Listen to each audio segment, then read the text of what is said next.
This is day out Trencrom. Hello, hello, that you here, Teresa, my handsome.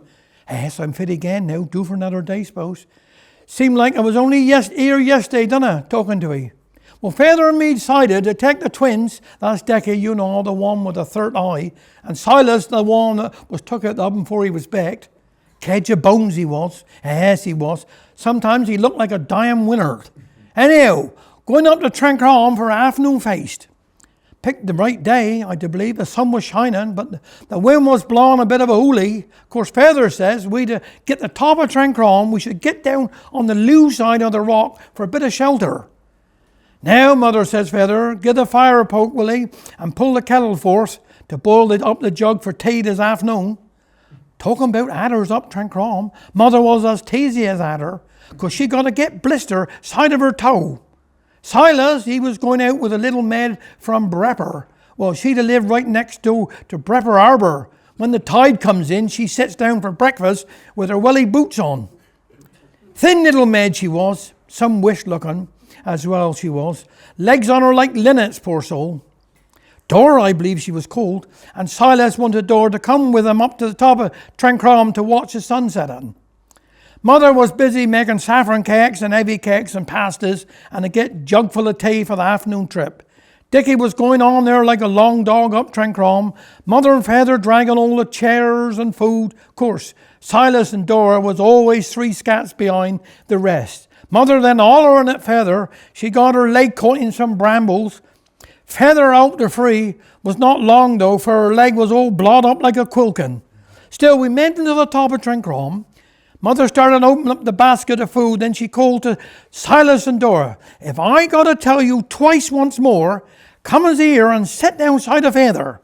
Tell us a yarn, Father, will he? Asked Dickie. Well, boy, looking back over the future, did I tell ye about Uncle Compo? Well, he didn't marry until late in life, says Father. Why did he wait so long, says Silas. Well, says Father, he met a nice little maid who was nearsighted and hard of hearing, and Compo thought that if he was out working all day, she would be good company for the dog. Mother started handing out the pastas. Dickie asked Father, Mother says we should always eat a balanced diet. What's that, Dad? Well, she means a pasty in each hand, says Father. Then all of a sudden, a stranger appeared from nowhere. Father knowed he was a stranger by the way he walked. Father says to him, what's on, pard? Well, said the stranger, I'm trying to find my way to Cadreevy Lighthouse, but the smell of those lovely pasties brought me this way. Oh, sit down, says Father, have a pasty. So the stranger started to eat away. Here, hang on a minute, says Father. You always eat a pasty with a crimp on the right. So the stranger turned the pasty round the proper way for eating. Of course, all the gravy come out the bottom of them. Then the taters and beef all over him. Gosh, he was in some caudle, he was. I tell ye, soon the stranger decided to be on his way. How far is it to Cadreevy from here? The stranger asked. Oh, about a mile and a half as the crow flies. Bit further if you was walking. See again, said Father. Now, Mother, let's have some saffron cake and a get cup of tea. God, handsome 'twas. I tell ye. Of course, said Father, there's Uncle Herbert. Another one married late, had a good job, courting some long time.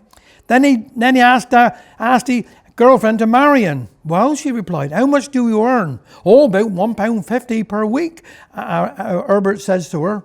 That wouldn't keep me in handkerchiefs, replied the girlfriend. Well, what's the matter with thee? Says Herbert. Got a cold of thee?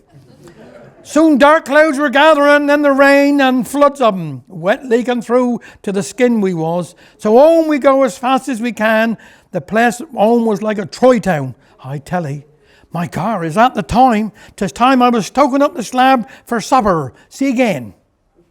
That's it.